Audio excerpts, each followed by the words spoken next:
Pope Francis canonizes the Archbishop of San Salvador, Monsignor Oscar Onofre Romero, on Sunday, October the 14th. It will be one of the most important ceremonies of his pontificate.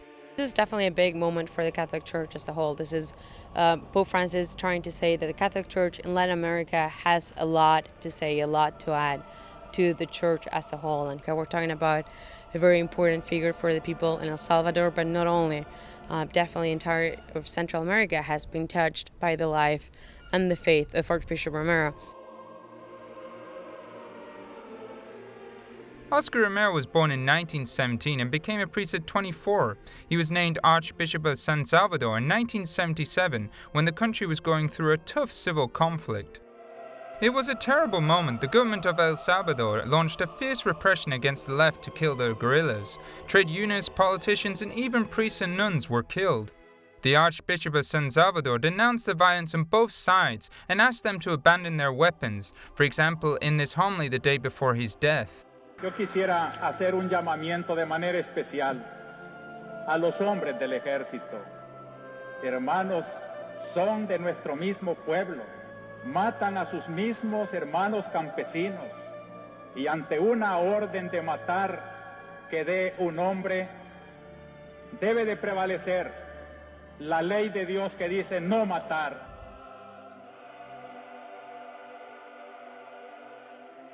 The murder shocked the world. It was March 24, 1980, during the Cold War. The death squad decided to shoot him when he couldn't defend himself during the celebration of Mass in a hospital chapel. Pasó hacia al altar.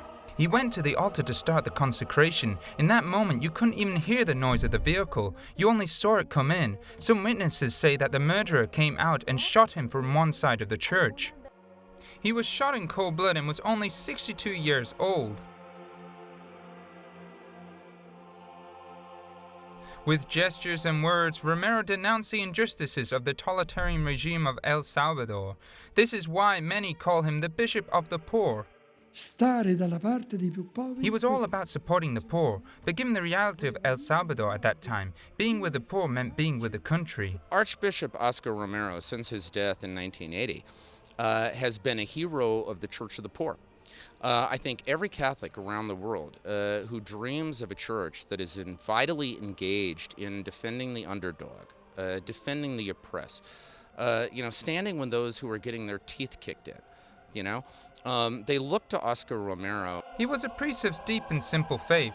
The church recognizes him as a martyr killed in the hatred of faith because he didn't surrender his faith. This is a consequence led him to his death. After his murder, some Marxists took his image and turned it into a symbol. This led some people of the Vatican Curia to stop the course of beatification for around 15 years. The accusation that he was a communist came at a time of strong polarization. It was the most common accusation of someone who was close to the weakest and the poorest. However, despite being discouraged, John Paul II went to pray before his grave on the 2 occasions he traveled to El Salvador, and included him in the list of witnesses to the faith in the 20th century. Benedict XVI also said he considered him a saint in one of his conversations with journalists on a plane. Interestingly, the Anglican Church has already included Monsignor Romero in its list of saints. His statue is in Westminster Abbey as one of the 10 martyrs of the 20th century, along with Dietrich Bonhoeffer and Martin Luther King.